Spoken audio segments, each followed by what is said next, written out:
નથી. ભગવાનની એક શક્તિ છે જેને આપણે માયાના નામથી ઓળખીએ છીએ. આ માયા આ જન્મ મૃત્યુના પ્રવાહને ચલાવતી રહે છે. પંચદશ એક એવું ચક્ર છે, બ્રહ્માજી એને મનોમય કહી રહ્યા છે. મનથી બનેલું ચક્ર છે, એટલે એ ચક્રને મનોમયમ કહે છે. અને મનથી બનેલું કેમ છે? કારણ કે આ સંસારની અંદર બંધાવાનું મુખ્ય કારણ મન છે. ઇન્દ્રિયા એના કંટ્રોલમાં હોય અથવા ઇન્દ્રિયા કંટ્રોલની બહાર છે, આ બધું મન ઉપર આધારિત છે. જે વ્યક્તિ પોતાના મનને વશમાં કરી લે એ આ સંસારમાં ભગવાનને પ્રાપ્ત કરી લે છે. પણ જે વ્યક્તિઓ મનને વશ નથી કરતા, મનને પોતાનું મિત્ર બનાવે છે, એ લોકો સંસારમાં આ જન્મ મરણના પ્રવાહમાં હંમેશા ફરતા રહે છે. બહુ ઈચ્છા હોય, ઘણા લોકો કહેતા હોય હાલો ને કથામાં જઈને બેસવી. કથામાં આવે તે અડધું સાંભળે ને પછી ઓલું મન કે ઊભો થાય, એટલે એ ઊભો થાય વચ્ચે. પછી કે હવે અહીં નીકળ બહાર, પછી પાછો એ બહાર નીકળે. પછી કે હવે ઘરે જઈને હુઈ જાય પાછો. આપણને એવું હોય કે આ બધું આપણે કરવી, આપણે નહીં. આપણા કંટ્રોલમાં જે મન નથી ને એ આપણને આ બધું કરાવે છે. અને મન જેનું કંટ્રોલમાં હોય ને, મન કે કાલે સવારે ઓફિસ જવાનું છે, ઊભો થા. ઓફિસ કાયમ જવાનું છે, કથા તો 7 દિવસ જ છે, અને એમાં આ 3જો દિવસ, હવે 4 જ બાકી રહ્યા છે. પછી ઓફિસે જ જવાનું છે. એટલે આઈના બેઠશો. મન જે ઈચ્છા કરે છે, વ્યક્તિ એ પ્રમાણે જો પાલન ન કરે ત્યારે એ મન વશમાં આવે છે. આનો અભ્યાસ કરવાથી. જો મનને વશ કરવું બહુ અઘરું છે. ગીતાના 4થા અધ્યાયમાં તે કૃષ્ણએ અર્જુનને કીધું, અર્જુન મનને વશમાં કરી લે, બધું ઠીક થઈ જાય. અર્જુન કે પણ એમ બોલે થઈ જાય? બોલો, હવાને રોકવાની છે, એક બાણથી આ બ્રહ્માંડની હવાને રોકી દઉં, પણ હે કેશવ, મનને રોકવું મારા વશમાં નથી. ભગવાન કેમ નથી કરે માં ન કરે, કળિયુગ વાળા નહીં વશ કરે. અભ્યાસ. ભગવાને કીધું છે નિરંતર જો મનને વશમાં કરવાનો અભ્યાસ કરવામાં આવે તો એ મન વશમાં થઈ જાય છે. પણ આપણે શું કરવી છે? મન જેટલું માગે એટલું તરત સામે હાજર. ટીવી જોવું છે, હા ટીવી આવી ગયું સામે. કપડા લેવા જ નહીં, હાલો દુકાને. મોબાઈલ લેવો જ નવો, હાલો મોબાઈલ વાળાની દુકાને. જેટલી ઈચ્છા મન કરે આ શરીરને ઉપાડી નાખ્યું ન્યા તરત. એક સૂક્ષ્મ મન કેટલી વાસનાઓ પ્રકટ કરે છે. પ્રભુપાદજી એક બહુ સુંદર ઉદાહરણ આપતા આ મનને વશમાં કેમ થાય ખબર છે? પ્રાણી સંગ્રહાલયમાં જ્યારે સિંહ, વાઘ, ચિત્તા આવા માંસાહારી પ્રાણીઓને જ્યારે લાવે ને, પછી એ સિંહ બહુ ખૂંખાર હોય, પેલા પકડીને લાવ્યા હોય ને નવો ત્યારે, પછી એને પાંજરામાં પૂરે, જેલમાં પૂરે ને પછી 15 દિવસ ભૂખ્યો રાખે. અને ભૂખ્યો રાખે એટલે આમ એકદમ જાણે પૈસા લઈને કોઈ ઉઠી ગયો હોય ને કેવું મોઢું થાય ગયું એમ હૂતો હોય. તમે પાંજરામાં જવો ને તો પછી 16મા દિવસે એ પ્રાણી સંગ્રહાલય વાળા એક ટુકડો આપે માંસનો. હવે ઈ 12 બળદનું જેમાં બળ હોય ઈ સિંહ, હવે એક નાના એવો માંસનો ટુકડો, એનું શું ભોજન થાય? પછી બીજા દિવસે થોડુંક વધારે. પછી સિંહના મનમાં લાલચ થાય કે જો મારે ભોજન જોતું હોય તો આ લોકો જે કહે એમ મારે કરવું પડશે. વિચાર કરો ભક્તો, જંગલનો રાજા એક ત્રાડ, એક ગર્જના કરે, જંગલના બધા જીવ, મનુષ્ય સહિત બધા ભય પામે, અને ઈ સિંહ એક માંસના ટુકડા માટે રીંગમાંથી સર્કસમાં ઠેકડા મારતો હોય. પ્રભુપાદજી કહે છે જેમ સિંહને ભૂખ્યો રાખીને એને વશમાં કરે છે પ્રાણી સંગ્રહાલય વાળા, એમ મનને તે મન ઈચ્છા કરે કે મોબાઈલ લેવો, સીધું દુકાને ન દોડું જવાય. વિચાર, ના આજ નથી લેવો, પછી ક્યારેક વાર. મનને મારવું પડશે, એને ભૂખ્યું રાખવું પડશે, અને પછી તમે જેમ કહેશો એમ મન કરશે. ઘણા ભક્તો કે પ્રભુજી માળામાં મન નથી લાગતું, પણ પેલા ભૂખ્યું તો રાખો, વશમાં તો કરો, પછી લાગે.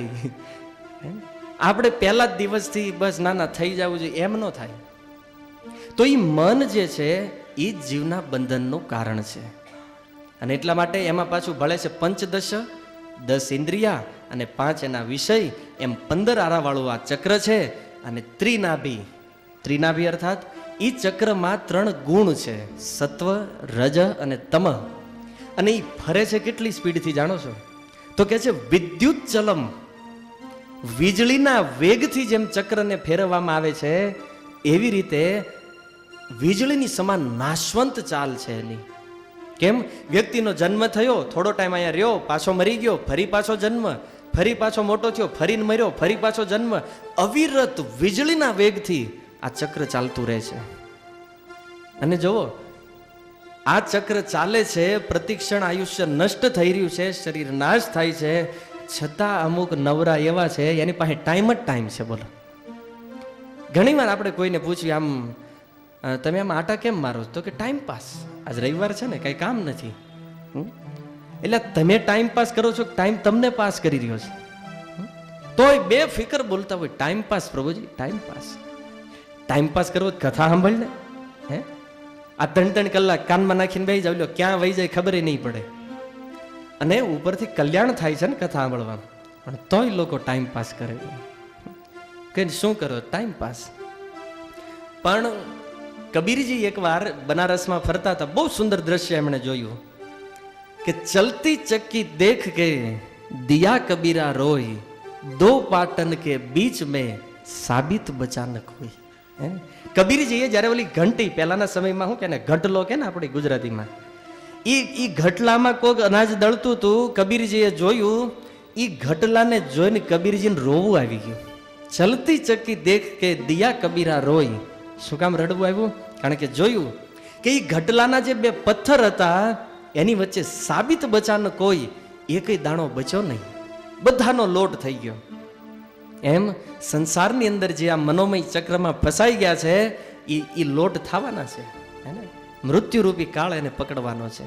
પણ એક વસ્તુ કબીરજીએ કીધું, હા, એ ઘટલામાં વચ્ચે એક ખીલો હોય, અને ખીલાની નજીક જે દાણો રહી જાય ને, એ સાબિત બચી જાય, એને કાંઈ ન થાય.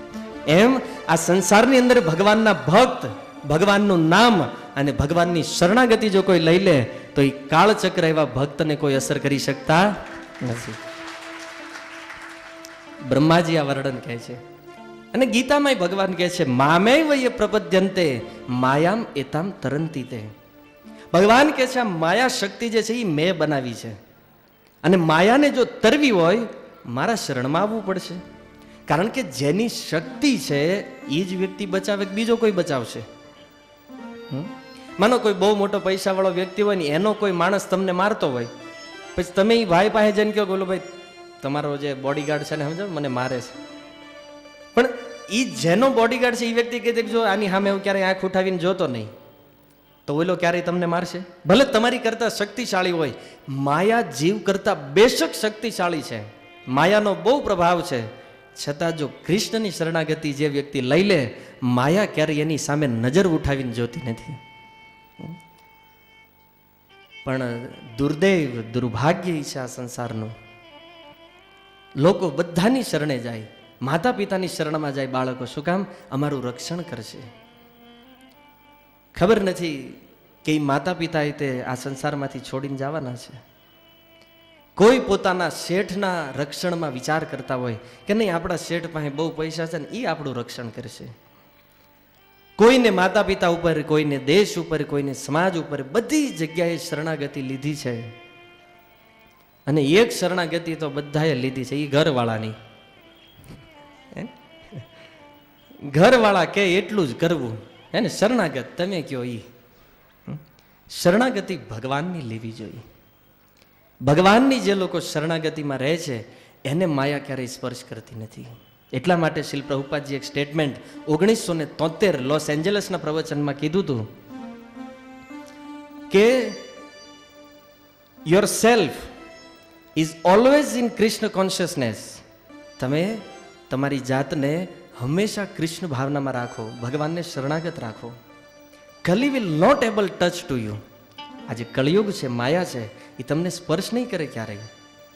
માયાથી બચવું બહુ સહેલું છે. કૃષ્ણના શરણમાં વયા જાઓ, માયા પડખે નહીં ફરે. પણ કૃષ્ણની શરણાગતિ જ્યાં સુધી નથી, માયા પકડશે ને એવો પકડશે. કવિરાજ ગોસ્વામી કહે છે, કભી સ્વર્ગ ઉઠાય કભી નરક ડુબાય, રાજ દંડ જેન નદીત ચુભાય. પહેલાના સમયમાં કોઈને મૃત્યુદંડની સજા મળતી તો શું કરે? એને પકડી નદીમાં લઈ જાય, નદીમાં ડૂબાડી રાખે, અને છેલ્લો શ્વાસ એમ લાગે કે બસ હવે જો આને શ્વાસ નહીં મળે તો મરી જશે, ત્યારે એને પાછો બહાર કાઢે. વળી પાછો એક શ્વાસ ખાલી લેવા દે, વળી પાછો અંદર નાખે. અને આવી રીતે તડપાવીની વ્યક્તિને મારવામાં આવતો. એમ માયા જે છે એ આ સંસારની અંદર પ્રત્યેક જીવને દુખી કરી અને મારતી રહે છે. પણ એ માયાથી જો બચવું હોય તો શરણાગત ભગવાનને થવું પડશે. અને શરણાગતિ એટલે બીજું કાંઈ નથી. જીવનમાં જે કરો છો એ જ કરતા રહ્યો, બસ કેવલ ભગવાનના નામને તમારા જીવનમાં એડ કરી દો. નામ સંકીર્તનનો આશ્રય લઈ લ્યો, પછી માયા તમને સ્પર્શ નહીં કરે. એટલા માટે જીવ ગોસ્વામીએ બહુ સુંદર એક ટીકા આની ઉપર લખી છે કે પહેલા શ્લોકમાં બ્રહ્મના સ્વરૂપને સમજાવવામાં આવ્યું. ભગવાનનું સ્વરૂપ કેવું છે? અવિક્રિયમ અનંતમ આદ્યમ. બીજા શ્લોકમાં પરમાત્મા તત્વને સમજાવવામાં આવ્યા. ભગવાન બધા જીવના હૃદયમાં રહે છે. ત્રીજા શ્લોકમાં કે માયાના પતિ ભગવાન છે અને જીવોના પતિ ભગવાન છે. અને હવે પછીના શ્લોકમાં ભગવાનના રૂપનું વર્ણન થઈ રહ્યું છે. એક વર્ણમ તમસ પરમ લોકમ અવ્યક્તમનંત પારમ આસાંચકારો પશુપર્ણમેનમ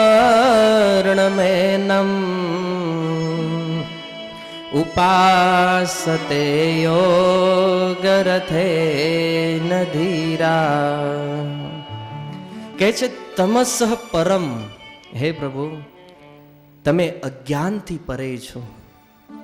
અર્થાત તમે તમારા ધામ વૈકુંઠમાં રહ્યો છો, કારણ કે ભગવાનના ધામમાં અજ્ઞાન નથી. અજ્ઞાનનો અર્થ છે અંધકાર, તિમિર. આ સંસાર જે છે એમાં સ્વાભાવિક અંધકાર છે, પણ ભગવાને પ્રકાશ માટે આ સંસારમાં સૂર્યની વ્યવસ્થા કરી છે. પ્રકાશ માટે જેમ સૂર્ય છે એમ અંધારા માટે કોઈ સ્ત્રોત છે ખરો? કારણ કે ભૌતિક જગતમાં અંધકાર સ્વાભાવિક છે, પણ ભગવાનનું ધામ જે છે એ તો અદ્ભુત. અને ભગવાનના ધામના વિષયમાં જો વર્ણન ગમે એટલું વર્ણન કરવામાં આવે છતાં ઓછું છે. તો એવું ભગવાનનું ધામ છે જ્યાં ભગવાન રહે છે. અને કહે છે ઉપસુપર્ણમ, જે જીવની સૌથી નજીક છે. માનો કે તમને પૂછવામાં તમારી સૌથી નજીક કોણ, તો આપણી પાસે તો એક જ જવાબ છે, અમારા ઘરવાળા. જીવની સૌથી નજીક ભગવાન છે, કારણ કે હૃદયમાં આત્માની સાથે પરમાત્માના રૂપમાં ભગવાન રહે છે, સૌથી નજીક છે જીવની. અને એવા ભગવાનની કહે છે યોગ રથેન. સંસારના જે યોગીઓ છે, જે ધીર લોકો છે, એ ભગવાન ગરુડ ધ્વજ, અર્થાત જેની ધજામાં ગરુડજી છે, જેનું વાહન ગરુડજી છે, એવા ભગવાન એની શરણ કોણ લે છે? જે ભક્ત લોકો છે. આ યોગ રથ એટલે કે ભક્તિ યોગ રૂપી રથની ઉપર સવાર થયેલો વ્યક્તિ એ સીધો ભગવાન ગરુડ ધ્વજને પ્રાપ્ત કરી લે છે. અર્થાત ભગવાનને જો પ્રાપ્ત કરવા હોય તો આપણે તે યોગ રથ ઉપર સવાર થવું પડશે. અને કળિયુગમાં તમારે ગોતવાની જરૂર નથી. યોગ રથ શું છે જાણો છો? International Society for Krishna Consciousness, ISKCON, એ આ કળિયુગમાં સૌથી મોટામાં મોટો યોગ રથ છે. અને આ તમને એટલા માટે હું કહું છું કારણ કે ઇસ્કોનના ભક્તનું જે જ્ઞાન છે, જે સમજણ છે ભગવાનના વિષયમાં, એની સાથે દુનિયાના કોઈ પણ જ્ઞાનની કમ્પેરિઝન કરવાની તમને છૂટી છે. જે તત્વ પ્રમાણિત તમને આ પ્રભુપાદજીના શબ્દમાં મળે છે એવું જો ક્યાંય પણ બીજે મળે આટલું સચોટ જ્ઞાન, તો અમે એને સ્વીકાર કરવા તૈયાર છીએ કોઈ જગ્યાએ. કારણ કે આ એક યોગ રથ પ્રભુપાદજી આ દુનિયામાં મૂકીને ગયા છે કે આવો યોગ રથમાં બેસો. અને જો ભક્તિ બહુ ઈઝી છે ભક્તો. પ્રભુપાદજીએ શું કીધું? યોગ રથમાં બેસીને શું કરવાનું છે ખબર છે? એક તો જે તમે અહીંયા કરો છો, અત્યારે તમે બધા ઓલરેડી યોગ રથમાં બેઠા છો. ભગવાનની કથા સાંભળવાની છે, ભગવાનના દર્શન કરવાના છે, કીર્તન કરવાનું છે, અને આ બધું થઈને જ્યારે થાકી જાઓ એટલે પ્રસાદ. આમાં કાંઈ અઘરું છે? તમે જે ધંધો કરો છો ને એમાં જેટલી મહેનત છે ને એની 1% મહેનત ભક્તિ કરવામાં નથી. અને મારી વાત તમને કદાચ ન બેસતી હોય તો એકવાર કરીને જુઓ, અનુભવ કરો. કોઈ કષ્ટ નહીં. તમારે બસ ખાલી આવવાનું છે પ્રવચનોમાં, કથાઓમાં, મંદિરોમાં આવીને ભગવાનના દર્શન કરો. દર્શન કરીને કથા હાલતી હોય બેસો, નહીતર કીર્તન કરો, નાચો ને પછી સીધા વયા જાઓ પ્રસાદ હોલમાં. હે, અને ખીચડી તો ઇસ્કોનની ફેમસ છે વર્લ્ડ વાઇડ. હે, પ્રસાદ ખાઓ, ભગવાનના નામને જપો, બસ આ જ ભક્તિ છે. કળિયુગમાં બહુ સરળ, પણ સરળ છે ને એટલે જ લોકો નથી કરતા. કારણ કે ઓલા કે ને મફતમાં મળતું હોય ને એની વેલ્યુ ન હોય. હે ને, અમે અત્યારે ડિસેમ્બર મહિનો ચાલે, ગીતા વિતરણ કરવા જાય ભક્તો, તો લોકો એમ કે અમારી પાસે છે, ગમે ત્યારે આમ ભગવદ્ ગીતા બધા શું કે પ્રભુજી અમારા ઘરે 3 પડી છે હવે તો. હે, પણ જો તમે એમ કહો ને કે આ મફત છે, તો બોલો 1 મિનિટમાં 1,00,000 ગીતા હોય ને તો વિતરણ થઈ જાય. મફતનું મૂકવું જ નહીં પછી ક્યાં વાત રહી. હવે ગીતા એટલે જીવનનું પરિવર્તન કરવા વાળો ગ્રંથ છે. ભક્તો તમારી ઉપર કૃપા કરવા તમને એ આપી રહ્યા છે. અને તોય જો તમે કહો ને આની 100 રૂપિયા કિંમત, તો અમારા ઘરે છે મફત, તો આવવા દો. અમારા ઘરવાળાની એક આપો, અમારા છોકરાની એક આપો. પણ એમ કહો ને કે 100 રૂપિયા કિંમત, તો કે ના ના એમ બધા એકમાં વાંચ લેશું. કેટલું હીન માઇન્ડ છે જો તમે ધર્મના વિષયમાં. બાકી બીજી બધી જગ્યાએ તો બહુ ખર્ચો કરવી આપણે. માની લો બજારમાં કોઈ કરોડ રૂપિયા લઈને ઉઠી જાય, ત્યાં કાંઈ વાંધો નહીં. પણ કથાઓમાં, ધાર્મિક કાર્યોમાં ડોનેશન આપવાનું હોય ને, પ્રભુજી 5100 લખો. એટલે પાછા અમારે જોતા નથી હો, એટલે નથી કહેતો આપ આવડા કહેજો. કારણ કે આમાં બધી ચોખવટ કરવી પડે ને જો ચોખવટ ન થાય તો ક્યાંક હલવાઈ જવાય. એક શાસ્ત્રનો સિદ્ધાંત તમને સમજાવી રહ્યો છું. અને પૈસા એના જ જાય, આ યાદ રાખજો, સિદ્ધાંત છે. દવાખાનું, કોર્ટ અને રોગ એ જ વ્યક્તિઓને આવે જે ક્યારેય દાન ન કરતા હોય. બાકી તમારે પ્રેક્ટિકલ જોવો, જે લોકો દાન કરે છે, કોર્ટ, કચેરી, દવાખાનું એને ક્યારેય ન આવે. આ સિદ્ધાંત છે શાસ્ત્રનો. કારણ કે ભગવાનને જે કાંઈ કર, પણ હકીકતમાં ભગવાનને કાંઈ જરૂર નથી. કારણ કે બધું ભગવાનને જ બનાવ્યું છે. હવે આપણે શું ભગવાનને આપવાના? ઘણા લોકો કે અમે ભગવાનને હાર, પણ એ ફૂલ ભગવાને જ ઉગાડ્યા છે મફતમાં ભાઈ.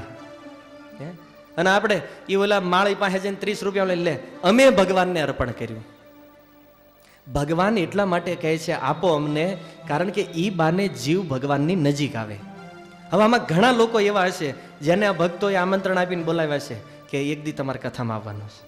શું કામ? તો એ કે અમે એમને નહીં આવી, કાંઈક આપશું. તો એ ડોનેશનના બાને ત્યાં અહીંયા આવે, કથા સાંભળે, અને સાંભળ્યા પછી ભક્ત બની જાય. અનેક ઉદાહરણો છે કે ઇસ્કોનમાં લોકો આવી રીતે ભક્ત થયા છે. કોઈ પણ બાને જીવ ભગવાનની નજીક આવવો જોઈએ. એ ચાહે ડોનેશનનું બાનું હોય, કથા સાંભળવાનું હોય, પ્રસાદનું હોય કે ગમે એ હોય. ભગવાન ચાહે છે કે દુનિયાના પ્રત્યેક જીવ મારી નજીક આવે, અને એની નજીક જવા માટે યોગ રથમાં બેસવું જરૂરી છે. એટલા માટે આપણે તે યોગ રથમાં બેસી જવાનું છે. અને યોગ રથમાં બેસશું એટલે ભગવાન આપણને લેવા માટે નિશ્ચિત રૂપે આવવાના છે. તો બ્રહ્માજી કહે છે આગળના શ્લોકમાં, નયસ્ય કશ્ચાતિતિ તર્તિ માયા યયા જનો મોયતિ વેદનાર્થમ તમ નિર્જિતાત્મ ગુણમ પરેશમ નમામ ભૂતેષુ સમમ ચરંતમ. બ્રહ્માજી કહે છે કે હે પ્રભુ, તો એ જે તમારી માયા છે, જેને સંસારના જીવો જીતી નથી શકતા, એ જ માયાના કારણે જીવ તમારા સ્વરૂપને જાણી નથી શકતો. જે તમારું સ્વરૂપ ઘટ ઘટમાં બિરાજે છે. અનેક પ્રકારે, અનેક સ્વરૂપોમાં ભગવાન અહીંયા આવતા રહે છે, દર્શન આપે છે, છતાં જીવ ભગવાનને જોઈ નથી શકતો. અને આચાર્યોએ તે પોતાના કીર્તનોમાં તે આ બધું કહે છે. અને આપણે તે હમણાં ક્યારના સિદ્ધાંત સાંભળવી છે. આવો ભજન રસનું આસ્વાદન કરીએ. બહુ સુંદર વૈષ્ણવ આચાર્યોએ લખ્યું છે, મારા ઘટમાં બિરાજતા શ્રીનાથજી. મારા ઘટમાં બિરાજતા શ્રી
નથી રે કરો તો ચિતડું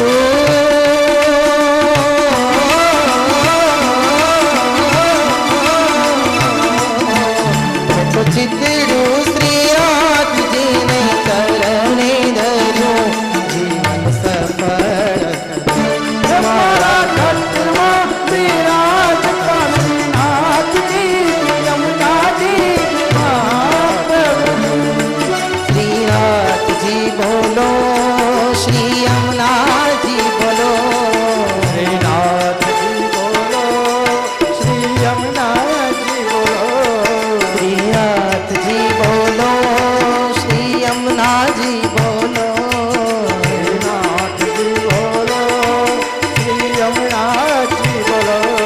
શ્રીનાથજી બોલો શ્રી યમુનાજી બોલો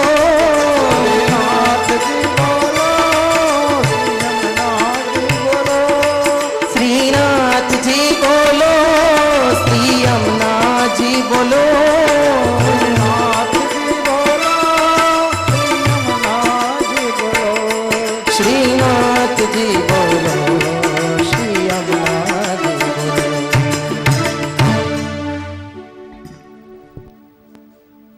પ્રત્યેક ઘટઘટમાં માયાના સ્વરૂપથી જે ભગવાન પોતાનો વિસ્તાર કરે છે, જો માયાને સમજવી બહુ જરૂરી છે. આપણને એક જ ખબર છે કે સંસારમાં જે ફસાવે એનું નામ માયા. એવું નથી. ભગવાનની લીલામાં જે સહાય કરે છે એને યોગ માયા કહેવામાં આવે છે. આપણને બધાને જે ફસાવીને રાખે છે એને મહામાયા કહેવામાં આવે છે. એક આત્મમાયા છે, ગુણ માયા છે. માયાના અનેક પ્રકાર છે. જ્યારે જ્યારે જેની જરૂર પડે ભગવાન એની પાસે એવું કામ કરાવે છે. અર્થાત એ માયાપતિ છે ભગવાન. માયા જે છે એ ભગવાનના વશમાં રહે છે. અને હવે બ્રહ્માજીના અંતિમ શ્લોકો બાજુ જ આવી, કારણ કે કથાને આગળ લઈ ગયા વગર છૂટક્યો જ નથી. તો આગળ બ્રહ્માજીએ ભગવાનના વિરાટ સ્વરૂપનું વર્ણન કર્યું. અને તમે બધા સારી રીતે જાણો છો કે અનેક અનેક વિભૂતિઓ વિરાટ સ્વરૂપમાં હોય છે. અને એ સ્વરૂપ ભગવાને અર્જુનને બતાવ્યું હતું. આગળ બ્રહ્માજી કહે છે, દ્રવ્યમ વય કર્મ ગુણાન યત યોગ માયા અવિહિતાન પંચભૂત કાળ કર્મ સત્વગુણ વગેરે આ બધું યોગ માયા દ્વારા જે નિષિદ્ધ ધર્મ પ્રકટ થયું છે એ કહે છે યત દુર્વિભાવ્યમ. અર્થાત આ તમે જે કાંઈ સંસાર બનાવ્યો છે, આ મનુષ્ય બનાવ્યા, મનુષ્યના શરીરને આજના ડોક્ટરોય નથી સમજી શકતા. હજી મગજની વ્યવસ્થા કેવી છે, હૃદયની વ્યવસ્થા કેવી છે, કિડની, આ તે શરીરની જે કાંઈ વ્યવસ્થા બનાવવામાં આવી છે એને મનુષ્ય નથી સમજી શકતા. તો વિચાર કરો ભક્તો કે ભગવાને જે સૃષ્ટિની રચના કરી છે, અનંત કોટી બ્રહ્માંડની જે વ્યવસ્થા છે, શરૂઆતમાં મેં તમને એનું વર્ણન કર્યું પણ મગજમાં બેસાડવું તમને મુશ્કેલ લાગ્યું છે એ વખતે. પણ એ હકીકત છે ભક્તો કે ભગવાનની એક નાની એવી વ્યવસ્થા, એક નાની એવી રચના આપણા શરીરને આપણે પૂરું નથી સમજી શકતા, તો પછી અનંત કોટી બ્રહ્માંડનું સર્જન જે છે એને સમજવું બહુ મુશ્કેલ છે. જેવી રીતે તમે જુઓ કે ટમેટાનો જે છોડ છે એ લીલા કલરનો હોય. એ લીલા કલરના છોડમાં ધીમે ધીમે એ છોડ મોટો થાય, એમાં ટમેટા લાગે, એ લીલા કલરના હોય. પછી અચાનક એ ટમેટું લાલ થઈ જાય, લીલું જે છે એ લાલ થઈ જાય, એમાં રસ આવે. જો ભગવાનની સૃષ્ટિમાં કેટલી વિવિધતા છે. નહીતર વિચાર કરો, કોઈએ ટમેટાને લીલામાંથી લાલ થતું ભાડ્યું આજ સુધી ક્યારે? કે હું ટમેટીના છોડ આગળ ઊભો હતો અને હું જોતો હતો ને એમ ટમેટું લીલામાં લાલ થઈ ગયું, બોલો ભાડ્યું કોઈ? ટમેટાની વાત જવા દો, આ છોકરા બોલે છે ને, હા, એ છોકરા નાના હોય, આપણે પેલા નાના હતા, પછી આવડા મોટા થઈ ગયા, આપણને ખબર પડી આપણું શરીર કેમ વધે છે. અથવા આપણા મમ્મી પપ્પાએ કોઈ દી કીધું, એટલે કાલ તું થોડોક 1 ઇંચ વધ્યો હતો,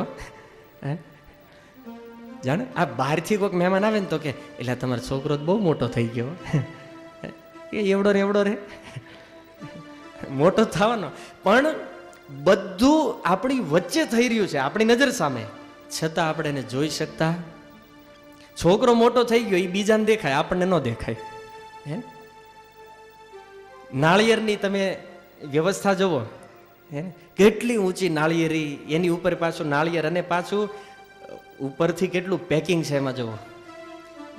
કદાચ તમે એક તરોપું લાવો ઘરે અને ચપ્પુ તોડવાય ને તો એ ખુલે નહીં, એના માટે ઓલું જોઈએ છરો, એને મોટું. અને એ તરોપાની અંદર પાછું પાણી, અને મિનરલ વોટર કરતા 1000 ગણું શુદ્ધ. કોઈએ ભાળ્યું એટલે જો નાળિયેરીમાં પાણી ઉપર ચડ્યું, હે, નાળિયેરમાં ગયું. કોઈ પણ ફળ જ્યારે મોટું થાય કોઈ વ્યક્તિ જોઈ શકે છે? કોઈ નથી જોતું, છતાં આ સૃષ્ટિમાં પરિવર્તન ચાલતું રહે છે. આપણે નથી જોઈ શકતા, છતાં પરિવર્તન ચાલુ છે. એમ ફૂલો તમે જોવો, આર્ટિફિશિયલ ફૂલ હોય તો આપણને ગમે જોવા કે નહીં બહુ સુંદર ફૂલ છે, પણ જે ઓરિજિનલ ફૂલ છે એની અંદર કલર કોણ આપવા જાય? ગુલાબની અંદર રીતે white colour, red colour, pink colour, બધા અલગ અલગ કલરના ગુલાબ. મરચાનો લીલો કલર, ટમેટાનો લાલ કલર, પોપૈયાનું કાચું હોય ત્યારે લીલો, પાકે એટલે પીળો, એમાં પાછી ડિઝાઇન પાડવાની. બોલો, અને પોપૈયાના વૃક્ષ ઉપર પોપૈયું જ આવવા દેવાનું, ત્યાં પાછું નાળિયેર ન આવવું જોઈએ. હે, આ વ્યવસ્થા જોવાની છે ને, છતાં પ્રકૃતિમાં કોઈ ગડબડ નહીં. હવે એ પ્રકૃતિ શું છે જાણો છો? ભગવાનની એક બહુ નાની એવી શક્તિ છે આ પ્રકૃતિ. અને એ પ્રકૃતિ આ સંસારમાં પ્રત્યેક જીવોને શરીર આપે છે અને એની પાસેથી શરીર લઈ લે છે. ભગવાનની એક નાની એવી શક્તિ. તો એ ભગવાને આત્માને જે આ શરીરમાં ફિટિંગ કર્યો છે ને, આશ્ચર્ય આમાં છે. બહુ જ્ઞાન છે ને બહાર લેવાની જરૂર નથી. જ્ઞાન બધું આપણી આસપાસના વિસ્તારમાં જ છે. આપણી આસપાસ જે ક્રિયાઓ, ઘટનાઓ બને છે, આમાં જ બધું જ્ઞાન પડ્યું છે. તમે જુઓ, શરીર જડ છે, પંચભૂતથી બન્યું છે. આ શરીરને કોઈ દુઃખ નથી, કાંઈ નથી, જડ શરીર છે. પણ એ જડ શરીરમાં તે સચ્ચિદાનંદ આત્મા રહે છે.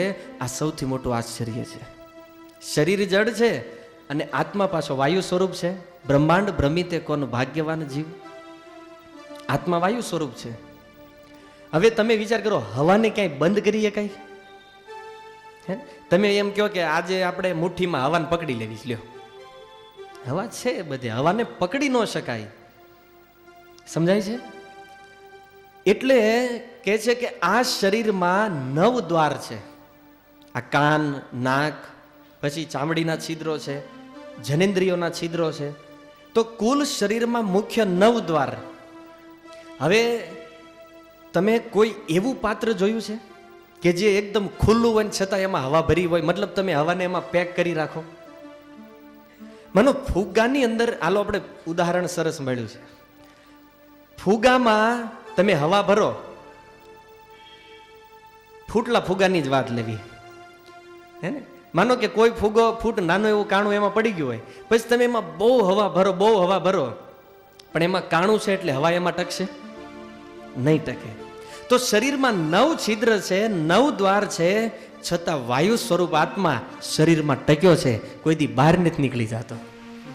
એમ કે હાલો ભાઈ આપણે રાતે સુઈ ગયા અને આત્માને વિચાર્યો લે હું બંગાળ આંટો મારતો આવું, હે બન્યું કોઈ દી? આત્મા ક્યારેય મૃત્યુ સિવાય ક્યારેય આત્મા શરીરની બહાર નથી નીકળતો. હાલાકી વાયુ સ્વરૂપ છે, શરીર જડ છે. એટલા માટે કવિ કહે છે, 9 દ્વારે કો પિંજડા તામે પંછી કોણ. 9 દ્વારનું એક પિંજરું છે અને એમાં એક પક્ષી બેઠું છે. રહીબે કો અચરજ હૈ, ગયા તો અચરજ કોણ. સૌથી મોટું આશ્ચર્ય એ છે કે આ શરીરમાં રહે છે, આમાંથી વયો જાય એ આશ્ચર્ય નથી. આપણે બધા મૃત્યુને આશ્ચર્ય માનવી છે, એટલે આત્મા આમાંથી વયો ગયો. મરવું એ આશ્ચર્ય નથી. 9 છિદ્ર શરીરમાં હોવા છતાં આત્મા શરીરમાં ટક્યો છે, આ સૌથી મોટું આશ્ચર્ય છે.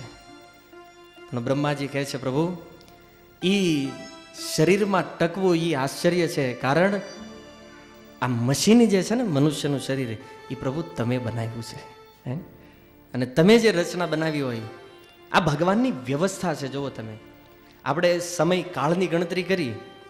હવે આપણો 1 મહિનો એટલે પિતૃઓનો 1 દિવસ, આપણું 1 વર્ષ એટલે દેવતાઓનો 1 દિવસ, અને આપણા 43,20,000 ગુણ્યા 1000 કરો એટલે બ્રહ્માજીના 12 કલાક.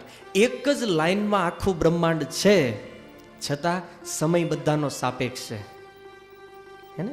એક પ્રસંગ છે ભાગવતમાં. રૈવત નામના એક રાજા હતા અને એને પોતાની કન્યાના વિવાહ કરવા હતા. ગયા બ્રહ્માજી પાસે અને બ્રહ્માજીને જઈને કીધું કે મારી આ કન્યા છે એના વિવાહ કરવાના છે, તો આના માટે તમે કોઈ યોગ્ય પતિ લખ્યો છે? તો હવે એ જ્યારે બ્રહ્મલોકમાં ગયા ત્યારે બન્યું એવું કે બ્રહ્માજી કથા સાંભળતા હતા, કીર્તન સાંભળતા હતા. જો બ્રહ્માજી એટલા સર્વશ્રેષ્ઠ જીવ હોવા છતાં કથા અને કીર્તન સાંભળે છે, અને આપણે થોડુંક ભાગવત આવડે ને થોડુંક સમજી ગયા હોય તો કે આપણે ક્યાં જરૂર છે, આટા મારતા હોય કથાઓમાં. તે બોલો, બ્રહ્માજી કથા કીર્તન સાંભળતા હતા. રૈવત મહારાજને એમ કે હમણાં ફ્રી થાય એટલે પૂછું. 5 મિનિટ પછી બ્રહ્માજીને પૂછ્યું કે આની હાટું પતિ. બ્રહ્માજી કે મેં લખ્યો તો, પણ જે લખ્યો ને એના પરિવારમાંથી, એના વંશમાંથી કે એના વંશજોમાંથી આજે કોઈ પૃથ્વી ઉપર છે નહીં. ભારે કરી. કેમ? કારણ કે તમે પૃથ્વી લોકથી અહીં આવ્યા, પૃથ્વી લોક ઉપર લાખો યુગ વ્યતીત થઈ ગયા છે, તો હવે શું કરવું અમારે? તો કે કામ કરો, જલ્દી પાછા જાઓ, કારણ અત્યારે ભગવાન કૃષ્ણ અને બલરામ પૃથ્વી ઉપર છે, તો આ તમારી કન્યા જે છે રેવતી, એના માટે બલરામજી સૌથી યોગ્ય વર છે. અને બલરામજીના અને રેવતીજીના વિવાહ કરવામાં આવ્યા. કથા હું તમને એટલા માટે કીધી આ કે એક જ બ્રહ્માંડની જે વ્યવસ્થા ભગવાને કરી છે, એ વ્યવસ્થાને તે હું કે તમે સમજી નથી શકતા. કંઈક વર્ણન સ્થાનના વિષયમાં સુખદેવ ગોસ્વામીએ 5મા સ્કંદમાં કર્યું છે. એ ભાગવત જેદીથી હાથમાં આવ્યું, જેટલા ભક્તોને, ત્યારથી બધા ભક્તો એ સ્થાનને સમજવા મથે છે. હજી સુધી સૃષ્ટિના વિષયમાં કોઈ પૂરેપૂરું સમજી શક્યું નથી. કારણ કે અમારા જેટલા શિક્ષા ગુરુઓ છે ને એ બધાને પૂછવીને કે અહીંયા લખ્યું છે ઓલો લોક, આમ એ પ્રશ્ન રહેવા દ્યો. કારણ કે ભાગવતનો અઘરામાં અઘરો વિષય જો હોય તો આ સૃષ્ટિની વ્યવસ્થા છે જે ભગવાને બનાવ્યું છે. ક્યાંક અમારા ગુરુ મહારાજે આનું વર્ણન કર્યું છે, એટલે એના જ શબ્દોને તમારી સામે રિલે કરું છું. બાકી સામાન્ય ભક્તના બસની વાત નથી કે સૃષ્ટિની આ વ્યવસ્થાને સમજી શકે. તો અને આટલી બધી વિવિધતાવાળી જાણવા જેવી સૃષ્ટિ છતાં બ્રહ્માજી કહે છે, પ્રભુ સંસારમાં જે ભક્ત છે એ તમારી આ સૃષ્ટિમાં રસ લેતા નથી. આ જે પ્રપંચ છે, આ પંચભૂતથી બનેલી જે આ દુનિયા છે, આમાં તમારા ભક્તોને રસ હોતો નથી. કોણ રસ લે છે? તો કે જે અજ્ઞાની વ્યક્તિઓ છે, જેને જ્ઞાન નથી, એ જ વ્યક્તિઓ આ સંસારમાં રસ લેવાનો પ્રયાસ કરે છે. કારણ કે ભક્તો તો જાણે છે બધું નાશવંત છે, અહીંયા રસ નથી. સાચો રસ ભગવાનના શરણમાં, એના ચરણોમાં છે. અને ત્યારે અંતિમ શ્લોક આ સ્તુતિનો બ્રહ્માજી કહે છે, નમોસ્તુ તસ્મા ઉપશાંત શક્તે સ્વરાજ્ય લાભ પ્રતિપૂરિત આત્મને ગુણેશુ માયા રચિતેષુ વૃત્તિ ભેન સજ્યમાનાય નભસ્વદૂતયે.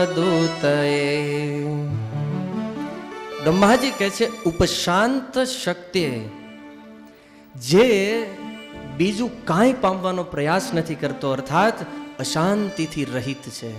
ભગવાનના જીવનમાં કોઈ અશાંતિ નથી, કેવલ શાંતિ. કોઈ દુઃખ નથી ભગવાનના જીવનમાં, કારણ ભગવાન ચાહે તો એ ભગવાન ક્યારેય દુઃખી ન થઈ શકે, કારણ કે સચ્ચિદાનંદ છે, આનંદનું સ્વરૂપ છે. શાંતાકાર ભગવાનને કહેવામાં આવ્યા છે. એટલે એક શ્લોક છે, શાંતાકારમ ભુજગ શયનમ પદ્મનાભમ સુરેશમ. ભગવાન શાંતાકાર છે, અશાંતિ નથી ભગવાનના જીવનમાં. આપણી જેમ નહીં અહીંથી ત્યાં ભાગ કરતા હોય, દોડાદોડ કરતા, આવું ભગવાનમાં નથી. સ્વરાજ્ય લાભ પ્રપુરિત આત્મને, અને પોતે જ પોતાનામાં સ્વતંત્ર છે. આ દુનિયામાં શું કરવું શું ન કરવું, ભગવાનને કોઈને પૂછવાની જરૂર નથી. સ્વરાટ ભાગવતના પ્રથમ શ્લોકમાં જ આવ્યું છે એને ભગવાન સ્વરાટ છે, સ્વતંત્ર છે, કોઈના અંડરમાં નથી. આ દુનિયામાં એક એવો સંપ્રદાય ચાલે છે, એ સંપ્રદાયના મૂર્ખાઓનું એવું કહેવું છે કે ભગવાન તે માયાના અંડરમાં છે. જે માયાને ભગવાને બનાવી છે એ લોકો એવું કહે છે કે ભગવાન એ માયાની અંડરમાં છે. અધૂરું જ્ઞાન આને કહેવાય. ઓલા કે ને અધૂરો ઘડો વધારે છલકાય, અને પછી બૂમાબૂમ કરે ને થોડા ઘડા અનુયાયીઓ ભેગા કરે. આમાં સ્વરાટ છે ભગવાન, અને ત્રણેય ગુણોથી આ જગતની રચના કરી છે, છતાં ત્રણેય ગુણોમાં એ ભગવાન ક્યારેય લિપ્ત થતા નથી. આ બનાવ્યું બધું ભગવાને ત્રણેય ગુણના પ્રભાવથી, પણ ક્યારેય આ ત્રણ ગુણથી ભગવાન બંધાતા નથી. જેમ વાયુને ક્યારેય ન બાંધી શકાય, એમાં ગુણ ભગવાનને ક્યારેય બાંધી શકતો નથી. તો આટલી બધી સ્તુતિ જ્યારે સાંભળી તો ભગવાન માની લો પૂછે કે તમે આટલા બધા મારા વખાણ કરો છો, મૂળ પ્રશ્ન કયો, તમારે જોતું શું? શું કામ તમે આ મારા ગુણગાન ચાલુ કર્યા છે? ત્યારે બ્રહ્માજી કહે છે કે હે પ્રભુ, અમે તમને શરણાગત છીએ, અમે તમારી શરણમાં આવ્યા છીએ, તમારા દર્શન કરવા છે અમારે. કારણ કે તમે દેખાતા નથી. પ્રાર્થના અમે ઘણી કરી, શ્લોક ઘણા બોલ્યા, પણ અમારે તમારા દર્શન કરવા છે. તો ભગવાન પૂછે કયા સ્વરૂપના દર્શન કરવા છે? તો કહે છે પ્રપન્નામ દિદૃક્ષણામ સંમિતમ સ્મિતમ તે મુખાંબુજમ. અમારે તમારા મૂળ રૂપના દર્શન કરવા છે, અને એમાંય તે સસ્મિત મુખ કમળ જેમાં છે એવું, અને અમારી આંખોથી દેખાય. ભગવાનને આપણી આ ચામડાની આંખથી ન જોઈ શકાય. તો બ્રહ્માજી કહે છે કયું સ્વરૂપ? એક તો તમારું મૂળ સ્વરૂપ, બીજું એમાં સસ્મિત મુખ કમળ હોવું જોઈએ. સસ્મિત મુખ કમળ એટલે જાણો છો? સ્મિત એટલે ભગવાનને કોઈ ટેન્શન નથી, કોઈ ચિંતા નથી, એટલે એક મંદ મુસ્કાન ભગવાનના મુખ ઉપર નિત્ય રહે છે. દાંત દેખાય એવી નહીં, હે ને? દાંત દેખાય એને હસવું કહેવાય, હે ને? ભગવાન એવું નથી હસતા. ભગવાનના મુખ ઉપર એક સ્માઇલ હંમેશા રહે છે, અને એ સ્માઇલ આ સંસારનો કોઈ વ્યક્તિ ન આપી શકે. એટલે એનું ઉદાહરણ નથી આની જેવી, એવી કૃષ્ણની સ્માઇલ છે. તો ઓલા કેમેરાવાળા ક્યારેક કે સ્માઇલ પ્લીઝ, અને એ પરાણે જે સ્માઇલ આપણે આપી હોય, અને એ સ્માઇલ આપ્યા પછી વ્યક્તિ કેટલો દુઃખી હોય. તમે સ્ટુડિયોમાં ક્યારેક જાજો, આ કેમેરાવાળાને પૂછજો ક્યારેક, એને ખબર હોય કેટલા દુઃખી થાય પછી. એવી સ્માઇલ નથી ભગવાનની. જો આચાર્યોએ કોઈ ઉદાહરણ નથી આપ્યું, કારણ કે કૃષ્ણના મુખ ઉપર જે હાસ્ય છે એવું સંસારમાં કોઈનું છે જ નહીં બીજું. એટલે કીધું સસ્મિત મુખ કમળ એવું તમારું. અને બીજું કે આ સ્વરૂપ તમારું પાછું અમને દેખાય એવું. તમે પ્રગટ થઈ જાઓ પણ દેખાય નહીં તો? એટલે અમારી આંખોને દેખાય અને અમારી ઇન્દ્રિયો એના અનુભવ કરી શકે એવું સ્વરૂપ પ્રગટ કરો. તો ભગવાને પૂછ્યું કે ખાલી સસ્મિત મુખાંબુજમ કયો, ખાલી મોઢું જ જોવું જ? દેવતાઓ કે નહીં નહીં, મોઢું નહીં, તમારું આખું સ્વરૂપ જોવું છે, પૂર્ણ રૂપ. તો ભગવાન કે ઇન્દ્રિયા નહીં જોઈ શકે, કારણ ઇન્દ્રિયાતીત, ઇન્દ્રિયોથી તો હું પરે છું. તો દેવતાઓ કે પરે હોય શક્તિ આપો તમે, કારણ કે તમારા સ્વરૂપને જોવાની શક્તિ તમારી પાસે છે. અમે કદાચ ગમે એટલો પ્રયાસ કરવી, કદાચ ચશ્મા પહેરવી, લેન્સ પહેરવી, તો તેમ દેખાવે એમ નથી. ગમે એટલી નકલી આંખો લગાડવી, પણ તમે દેખાવે એમ છો નહીં. તો તમે એવું સ્વરૂપ પ્રગટ કરો કે અમારી ઇન્દ્રિયા જે ભૌતિક છે એ તમારા સ્વરૂપને જોઈ શકે. ત્યારે બીજા શ્લોકમાં બ્રહ્માજી કહે છે હે પ્રભુ, તો ભગવાન માની લો એક બીજો પ્રશ્ન કરે કે હું પ્રકટ થાઈશ, માની લો તમારી પ્રાર્થના કરવાથી હું પ્રકટ થાઈશ, આવું તમને કોણે કીધું કે ભગવાનને જઈને પ્રાર્થના કરો તો ભગવાન પ્રકટ થાય? હે ને? તમને વિશ્વાસ ક્યાંથી આવ્યો કે તમે મને સ્તુતિ કરશો ને હું તમારી સામે પ્રગટ થાઈશ? ત્યારે બ્રહ્માજી કહે છે પ્રભુ, તમે અલગ અલગ યુગમાં અલગ અલગ અવતાર લઈને પ્રકટ થાવ છો, અને પ્રગટ થઈને શું કરો છો? તો કહે છે કર્મ દુર્વિષહમ યન્નો ભગવાન તત કરોતિ. તમે પ્રકટ થઈને એવા કાર્ય કરો છો જે કામ અમારાથી થતા નથી. જેમ કે તમે ગિરિરાજજી ઉપાડ્યો તો વૃંદાવનમાં, હવે એ અમે ન ઉપાડવી કે બ્રહ્માજી કહે.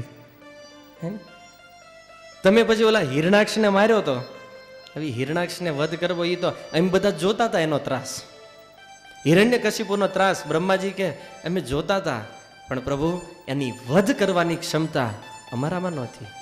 એટલે જે કાર્ય અમે દેવતાઓ નથી કરી શકતા એ કાર્ય પ્રભુ તમે કરો છો. અને તમે જે કાંઈ અવતાર લીધા છે એ જ તમારી શક્તિના પુરાવા છે. તમારા પહેલાના જે કાર્યો છે એનાથી અમને વિશ્વાસ છે કે તમે પ્રકટ થશો.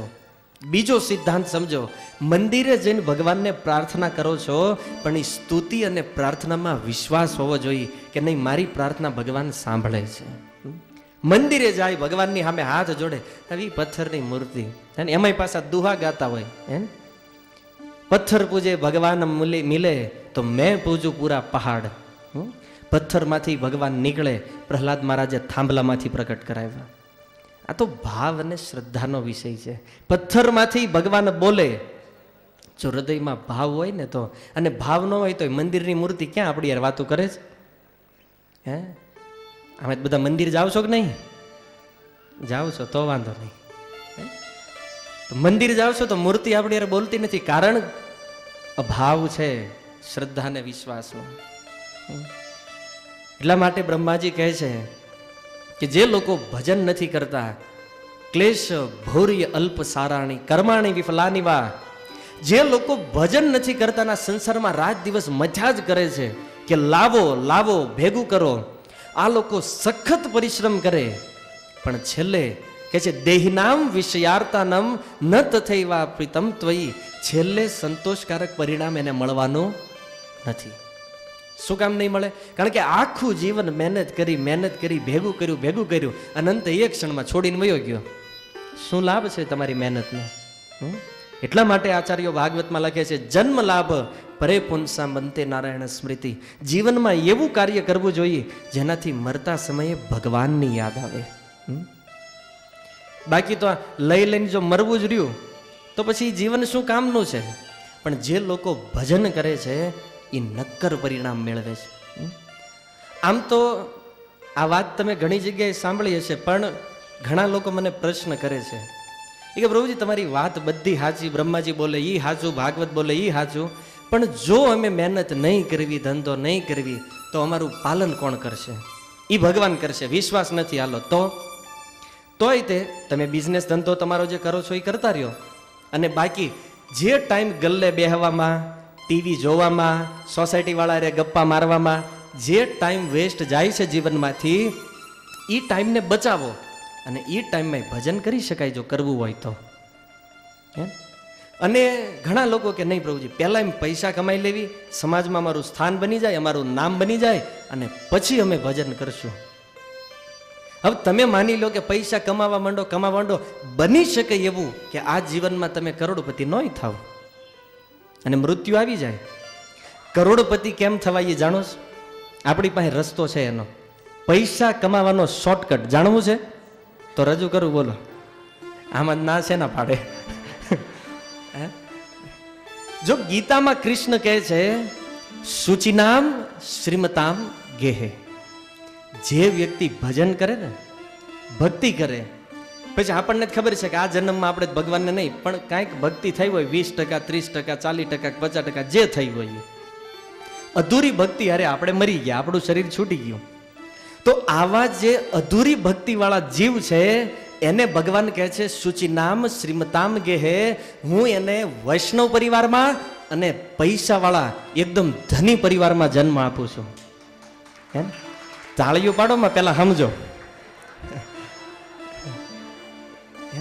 તો માની લો કોઈ કરોડપતિના ઘરે આપણો જન્મ થાય, કોઈ પૈસા વાળાના ઘરે જન્મ થાય, તો જેવો એના ઘરે જન્મ થયો તરત જ બધું આપણું થઈ ગયું કે નહીં? મહેનત ભલે ને બીજા પૈસા આમ આવે શોર્ટકટમાં,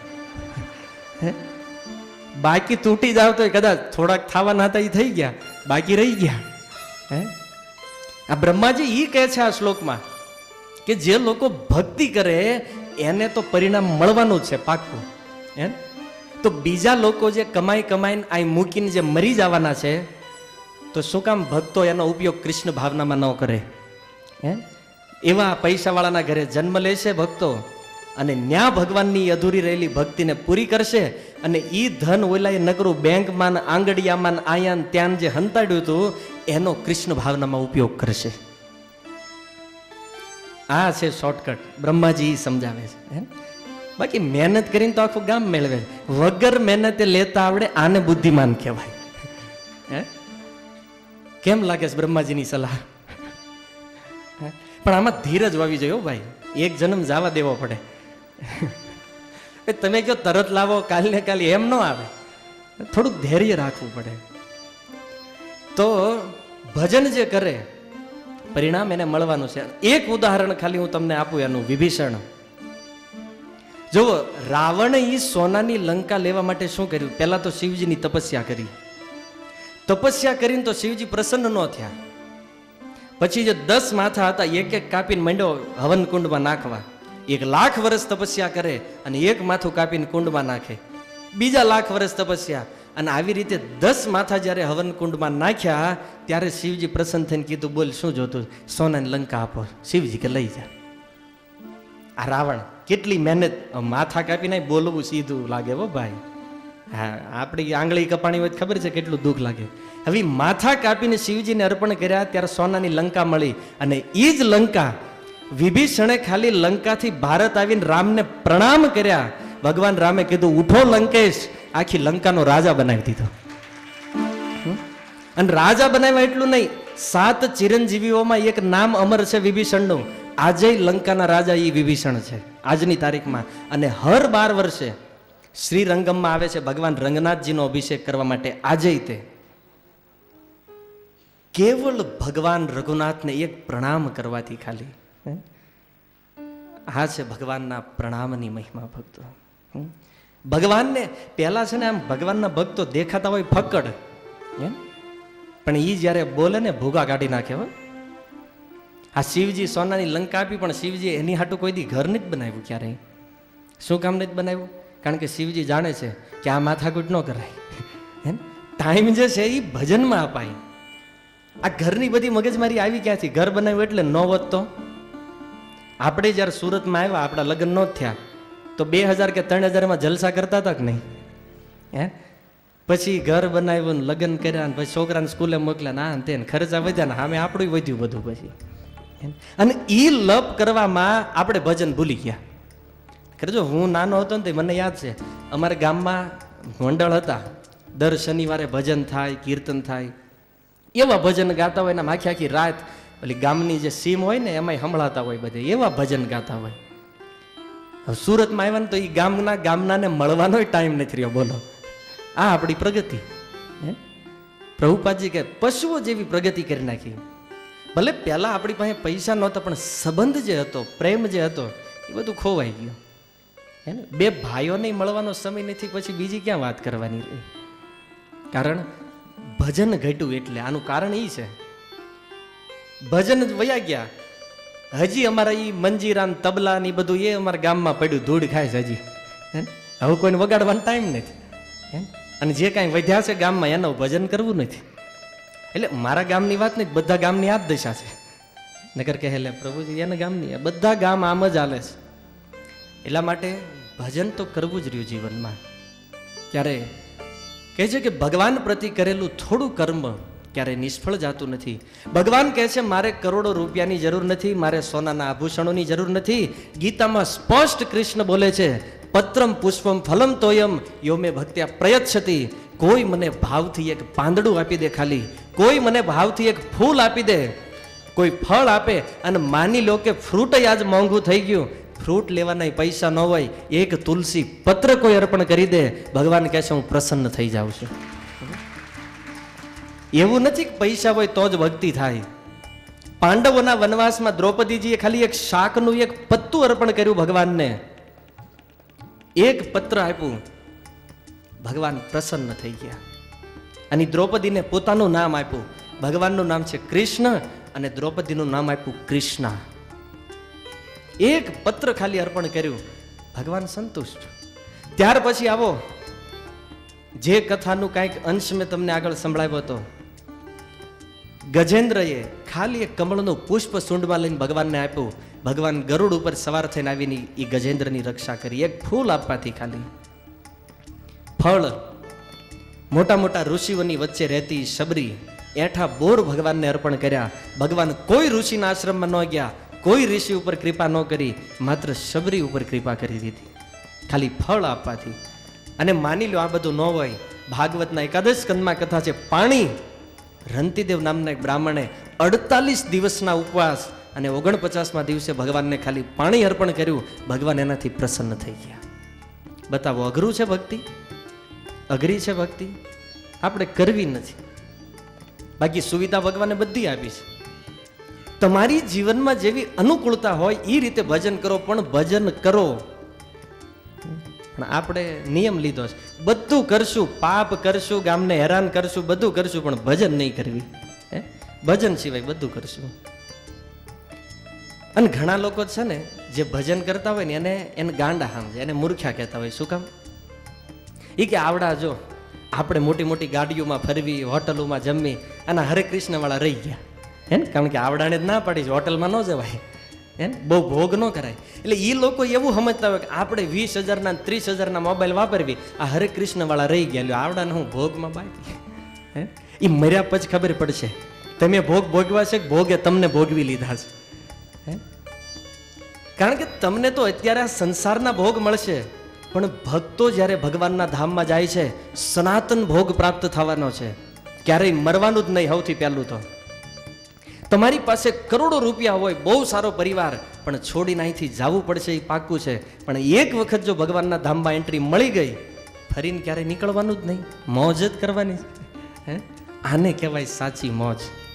ઘણા લોકો ગાય ખરા મોજમાં રહેવું, પણ એમ ગાય ન રહેવાય, મહામંત્ર ગાવો પડે. હરે કૃષ્ણ કૃષ્ણ કૃષ્ણ હરે હરે, હરે રામ રામ રામ હરે હરે.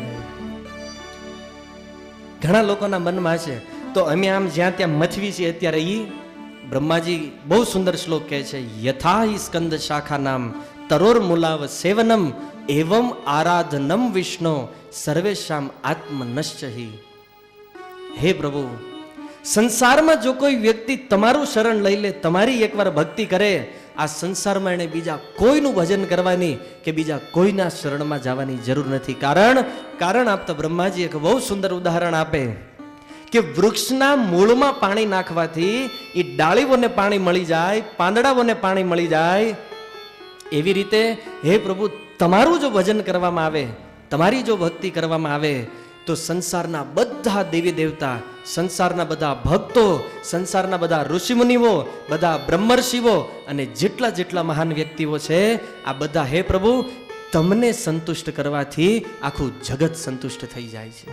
એટલા માટે આરાધનામ અપી સર્વેશામ વિષ્ણુ આરાધના, સર્વશ્રેષ્ઠ આરાધના ભગવાન વિષ્ણુની છે. એટલા માટે જો ભજન કરવું હોય તો ભગવાન વિષ્ણુ, નારાયણ કે કૃષ્ણનું કરવું જોઈએ. કારણ બ્રહ્માજી એમની શરણ લીધી ત્યારે સુખદેવ ગોસ્વામી કહે છે, શ્રી શુક ઉવાચ એવં સ્તુત સુરગણે ભગવાન હરીશ્વર તેષામ આવિર્ભુદ્રાજન સહસ્ત્રાર્કોદયયુતિ. હે રાજા, પરીક્ષિત મહારાજને કહી રહ્યા છે, હે રાજન, બ્રહ્માજી અને આ જે દેવતાઓ છે એની પ્રાર્થના સાંભળી અને ભગવાન પ્રકટ થયા. ક્યાં પ્રકટ થયા?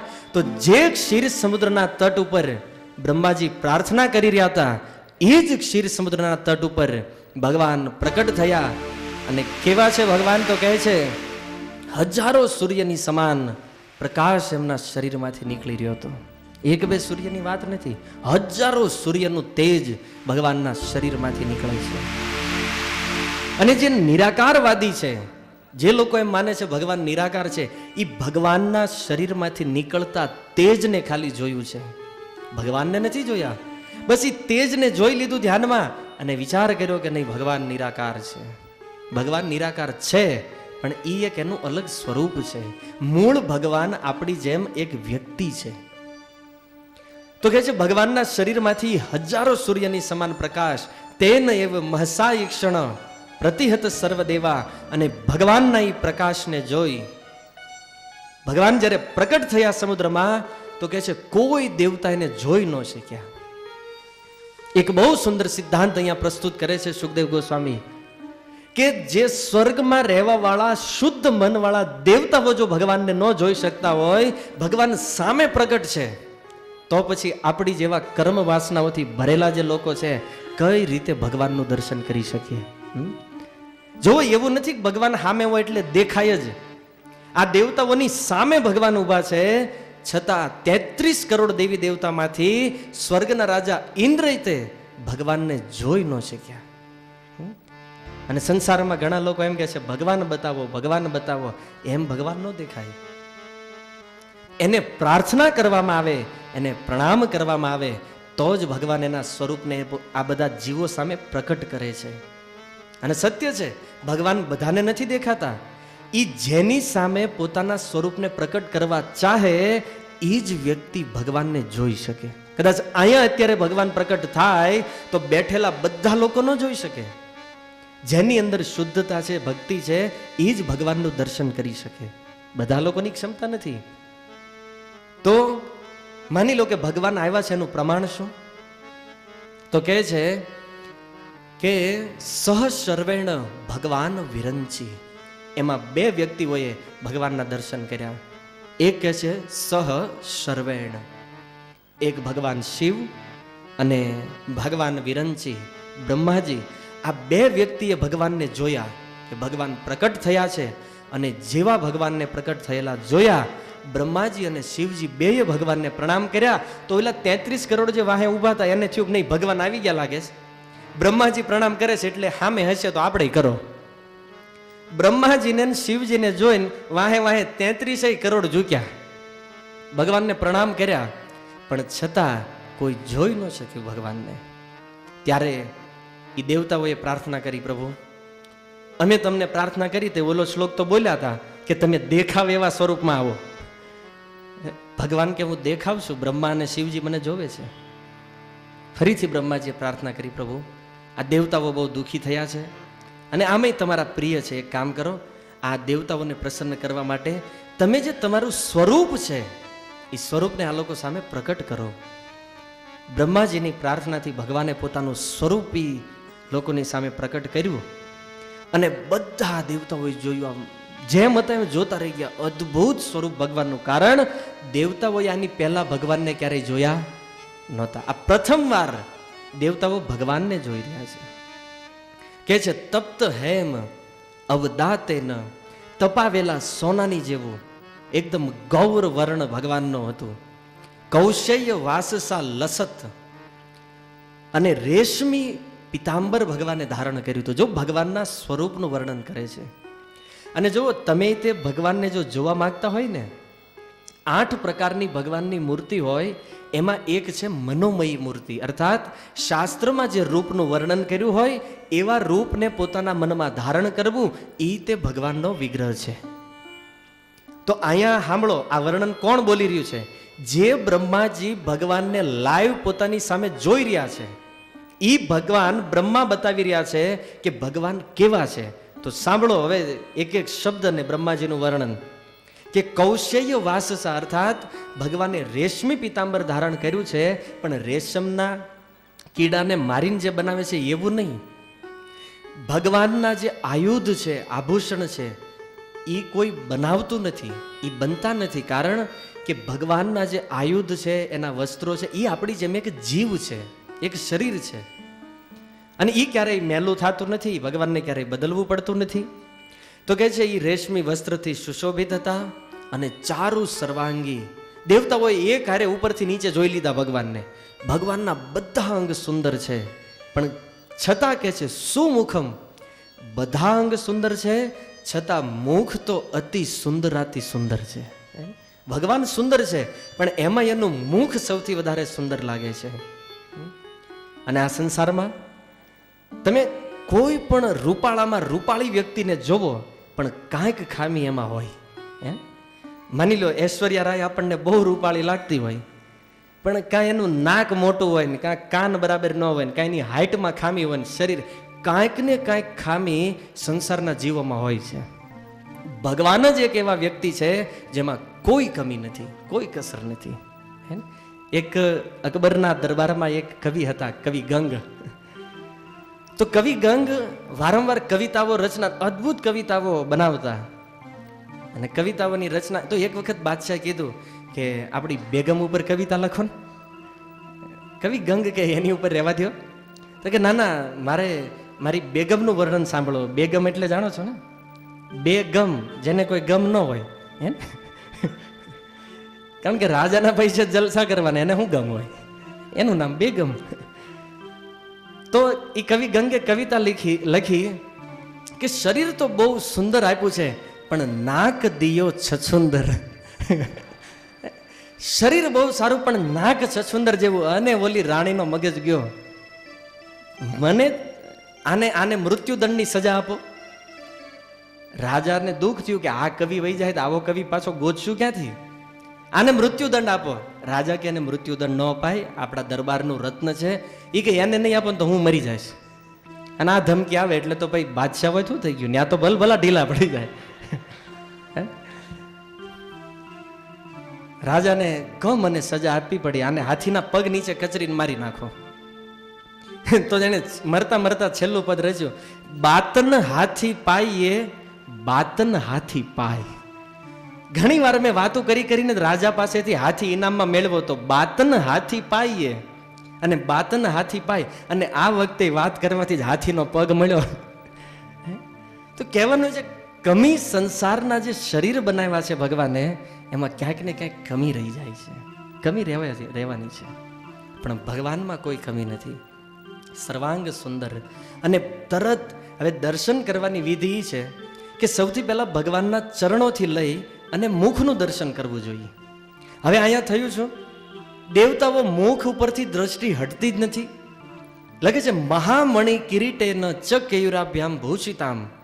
ભગવાને સુંદર મુકુટ ધારણ કર્યો છે ને મહામણિ, જે મણિ આ સંસારમાં ક્યારેય જોવામાં આવતા નથી. હવે આપણે હીરાનો ધંધો કરવી, પણ હીરા કેવડા હોય આપણી પાસે? હાઈ ક્લાસ લઈને જોવી ખબર પડે આમાં જીરમ છે કે ના છે, એમ નામ તો દેખાય નહીં. ભગવાનના મુકુટમાં મોટા મોટા મણિ. કોહિનૂર જોયો છે કોઈ? નહીં ભાડો નહીં, અંગ્રેજો લઈ ગયા, ક્યાંથી દેખાય? એ કોહિનૂર કરતા એ મોટા મોટા મણિઓ. અને કેવા મણિ? ચિંતામણી, વૈદુર્ય મણિ, આવા મણિઓ ભગવાનના મુકુટમાં લાગ્યા. હવે આના જ આપણે ખાલી નામ સાંભળીને સંતુષ્ટિ લેવાની, કારણ કે આ ક્યારેય દેખાય નહીં. અને જોવા હોય તો ભક્તિ કરો, ધામમાં જાઓ, રોજ જોવા મળશે. અને તમારે જોતો હોય ભગવાન આપશે તે. અને કેયુરાભ્યામ, આભૂષણોથી સુસજ્જિત છે. કર્ણ આભરણ, કાનમાં કુંડળ છે. અને કુંડળ કેવા છે જાણો છો? તો કહે છે કર્ણ આભરણ કપોલ શ્રીમુખ અંબુજામ. ભગવાનના જે કાનમાં કુંડળ હતા, તો ભગવાનના શરીરમાંથી જે પ્રકાશ નીકળતો હતો એ પ્રકાશ એ કુંડળ ઉપર પડતો હતો.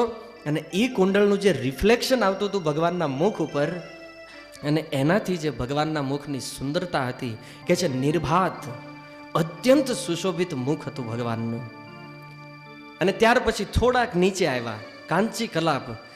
ભગવાને બેલ્ટ બાંધ્યો હતો, પણ સોનાનો બેલ્ટ હતો. અને કયું સોનું? આપણું આ પૃથ્વી ઉપર છે એ નહીં હો. આ પૃથ્વી ઉપરનું સોનું જે છે એ સ્વર્ગમાં ધૂળ સમાન છે. અહીંનું સોનું સ્વર્ગમાં ન હાલે. ભગવાને તો એના સ્પેશિયલ જે સોનું છે એ સુવર્ણનો બેલ્ટ બાંધ્યો તો મોટો. હાથમાં કંકણ, વલય, હાર, પગમાં નુપુર અને ગળામાં કૌસ્તુભમણિ, શ્રીવત્સનું ચિહ્ન, વનમાળા, આ બધું ધારણ કરેલું. હવે આખા શરીરનું એક સાથે વર્ણન, એક સાથે દર્શન કરી લીધું એક શ્લોકમાં. અને સાંભળો, ભગવાનના પાર્ષદો આજુબાજુમાં આવ્યા હતા, એ શું કરતા હતા? સુદર્શન, સુદર્શન ચક્ર આદિભી, મતલબ શંખ, ચક્ર, ગદા અને પદ્મ, જે ચાર વસ્તુ ભગવાન ધારણ કરે છે એ ચારે પોતાના સ્વરૂપમાં, હાથ પગ વાળું મનુષ્ય જેવા સ્વરૂપમાં ભગવાનની સેવા કરે છે. હવે આપણે ફોટો ખાલી જ જોયો, ભગવાન વિષ્ણુ હાથમાં રાખીને ચક્ર બેઠા હોય, એ એમ નથી રહેતા. એના ધામમાં જાય પછી ચક્રનું કાંઈ કામ નથી ત્યાં. એટલે એ ચક્ર મૂર્તિમાન સ્વરૂપમાં આવી અને જેટલા આયુધ છે ભગવાનના એ બધા આયુધ ભગવાનની સેવામાં છે. અહીં લખ્યું છે મૂર્તિ મતભી સ્વ અસ્ત્રે ઉપાસિતામ. બધા અસ્ત્ર શસ્ત્ર મનુષ્યના રૂપમાં ભગવાનની સેવા કરતા હતા. અને દેવ પ્રવરહ સર્વ અમર ગણે, શ્રેષ્ઠ બ્રહ્માજીએ બધા દેવતાઓની સાથે સંપૂર્ણ અંગથી, જો ભગવાનને જ્યારે પ્રણામ કરવી ને તો પછી પડી જ જવાનું. એમાં એવું નહીં ગાલો આમ બહારથી હાથ જોડ લીધા. અને ઓલી જે ફેશન આવી છે ને પ્રણામ કરવાની, વાંછાત કલ્પતરુ V4 આ વૈષ્ણવની સિસ્ટમ છે. ટાઈમ ન હોય ને એટલે આમ ભગવાનને આમ દેખાડી દે, આમ પ્રણામ મારા લઈ લેજો.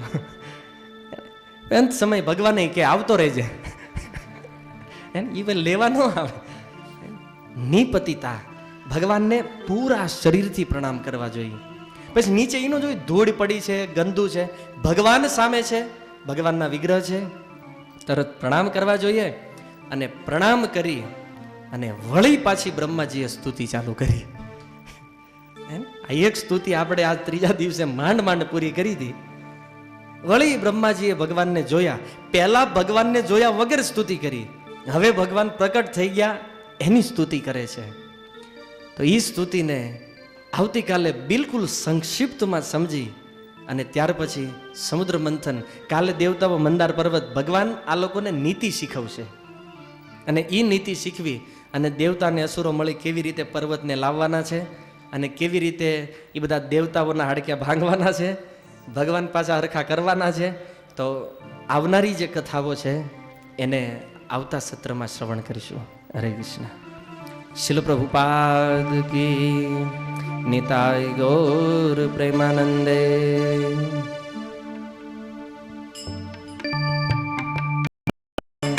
મારે આંગણે પધારો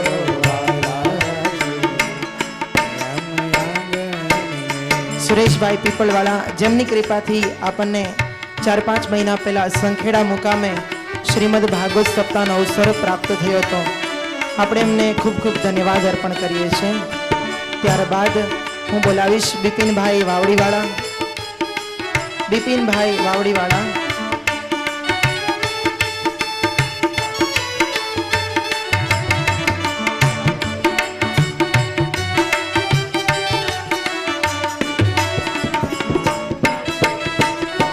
જયંતિભાઈ નવાગામ,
ખૂબ ખૂબ ધન્યવાદ. થોડી જ વારમાં ભગવાનને ઘરે પણ બોલાવી લીધા અને પ્રસન્ન પણ કરી લીધા. તો થોડી વારમાં ભાગવતજીની આરતી થશે, તો એમાં ફરીથી એકવાર હું એમના નામ લઈ લઉં છું. બિપિનભાઈ ઇટાલિયા વાવડીવાળા, જયંતિભાઈ નવાગામવાળા, પરેશ પ્રભુ અણગણ, ગોરધનભાઈ શ્રીરામ, રાજુ પ્રભુ વાવડીવાળા, હરેશ પ્રભુ વૈયા, જીતુભાઈ અવૈયા, પ્રવીણ પ્રભુ માંગુકિયા, મનસુખભાઈ, ઉમેશ પ્રભુ, સુખલાલ પ્રભુ, સુંદરગીરી પ્રભુ, રાજુ પ્રભુ અને જયંતિભાઈ. આટલા ભક્તો એમની ફેમિલી સાથે અહીંયા સ્ટેજ પર ઉપસ્થિત થઈ જશે ભાગવતજીની આરતી કરવા માટે. જલ્દીથી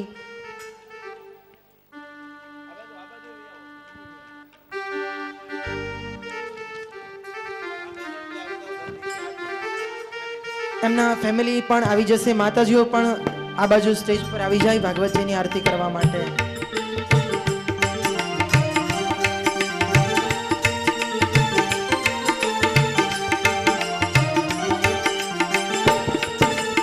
आरती अति पावन पुराण की,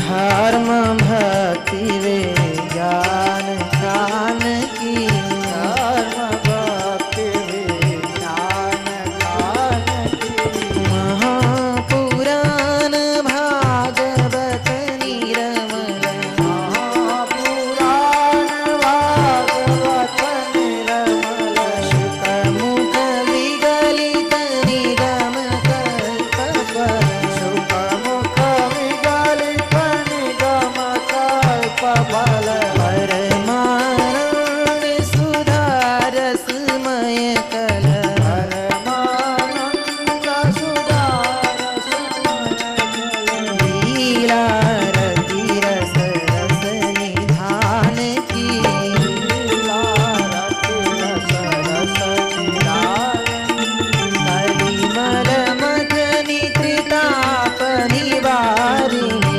कलिमल मथनि त्रिताप निवारिणी, जन्म मृत्युमय भव भयहारिणी, जन्म मृत्युमय भव भयहारिणी, सेवक सतत सकल सुखकारिणी, सेवक सतत सकल सुखकारिणी, सुनौषधि हरि चरित गान की, सुनौषधि हरि चरित गान की, विषय विलास विमोह विनाशिनी, विषय विलास विमोह विनाशिनी, विमल विराग विवेक विकासिनी, विमल विराग विवेक विकासिनी, भगवत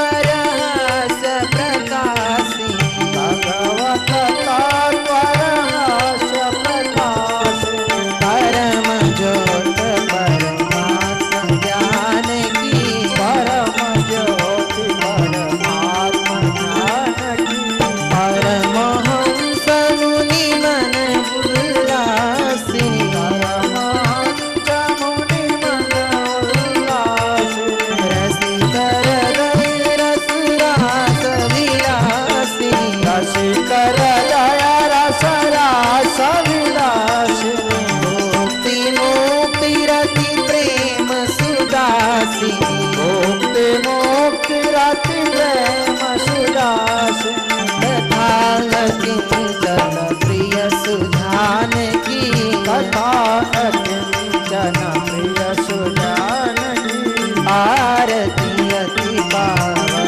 पुराण की, आरती अति पावन पुराण की, हरे कृष्ण कृष्ण कृष्ण कृष्ण हरे हरे, हरे राम राम राम हरे हरे, हरे कृष्ण कृष्ण कृष्ण हरे हरे, हरे राम राम राम हरे हरे, हरे कृष्ण कृष्ण कृष्ण हरे हरे, हरे राम राम राम हरे हरे, हरे कृष्ण कृष्ण कृष्ण हरे हरे, हरे राम राम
कृष्ण कृष्ण कृष्ण हरे हरे, हरे राम राम राम हरे हरे।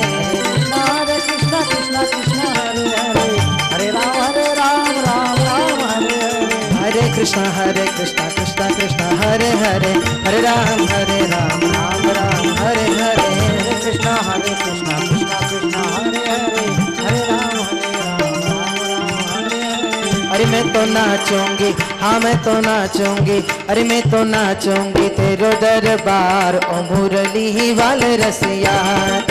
चूंगी तेरो दरबार ओ मुरली वाले रसिया, हाँ मैं तो नाचूंगी, अरे मैं तो नाचूंगी तेरो दरबार ओ मुरली वाले रसिया, ओ मुरली वाले रसिया हो, ओ मुरली वाले रसिया।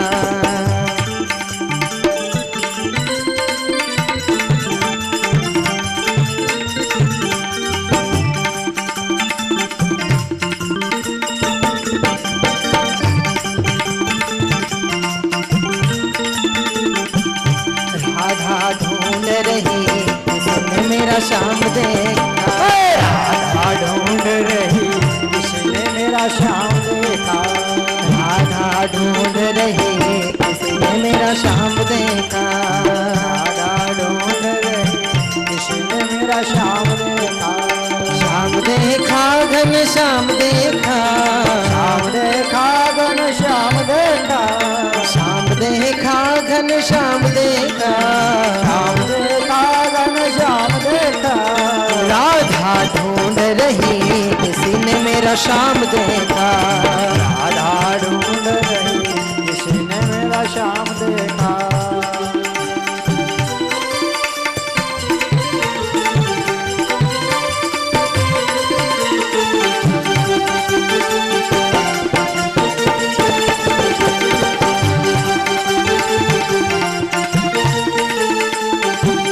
राधा तेरा श्याम हमने वृंदावन में देखा। राधा तेरा श्याम हमने वृंदावन में देखा। राधा तेरा श्याम हमने वृंदावन में देखा। राधा तेरा श्याम हमने वृंदावन में देखा। बंसी बजाते हुए तो राधा तेरा श्याम देखा। बंसी बजाते हुए राधा तेरा श्याम देखा। राधा ढूंढ रही किसी ने मेरा श्याम देखा। राधा ढूंढ रही किसी ने मेरा श्याम देखा। राधे राधे राधे बरसाने वाली राधे, राधे राधे राधे बरसाने वाली राधे।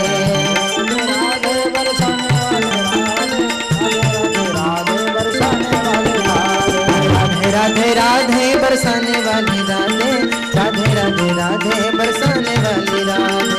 राधे राधे राधे बरसाने वाले राधे, राधे राधे राधे बरसाने वाले राधे। राधे राधे राधे बरसाने वाली राधे, राधे राधे राधे बरसाने वाले राधे। राधे राधे राधे बरसाने वाली राधे। राधे राधे राधे बरसाने वाले राधे। मारो धन राधा श्री राधा श्री राधा, मारो धन राधा श्री राधा श्री राधा। हमारो धन राधा श्री राधा श्री राधा, हमारो धन राधा श्री राधा श्री राधा। जीवन धन राधा राधा राधा राधा राधा, परम धन राधा राधा राधा राधा राधा, हमारो धन राधा श्री राधा श्री राधा।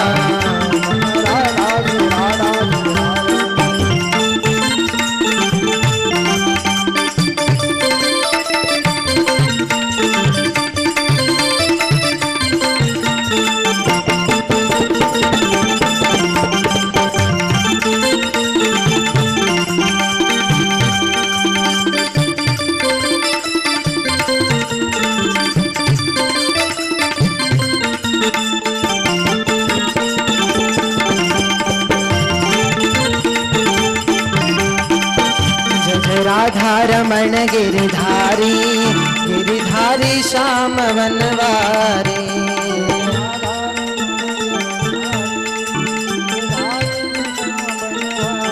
हो जय जय राधा रमण गिरधारी, गिरधारी श्याम वनवारी।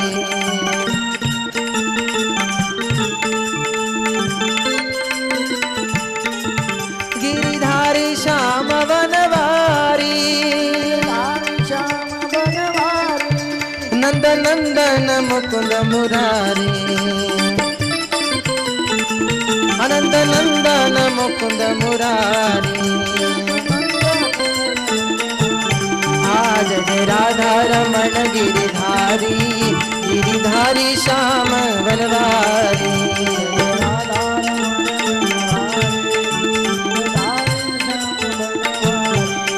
हरे कृष्णा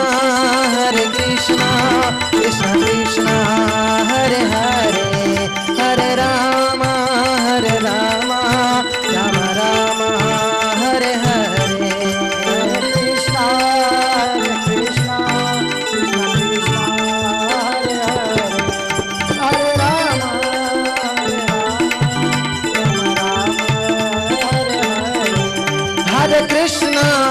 हरे कृष्ण कृष्ण कृष्ण हरे हरे हरे राम राम राम हरे हरे हरे कृष्णा कृष्ण कृष्ण हरे हरे हरे राम राम हरे हरे साडुजारम मेघमल्हारम वनिबहारम जलधारम दादुरम कारम मयूरपुकारम तनयाकारम विस्तारम दलहि संभारम प्यार अपारम नंद कुमारम निर्कारी कह राधे प्यारी में बलिहारी गोकुण गावो गिरधारी रजिर गोकुण गावो गिरधारी रजिर गोकुण गावो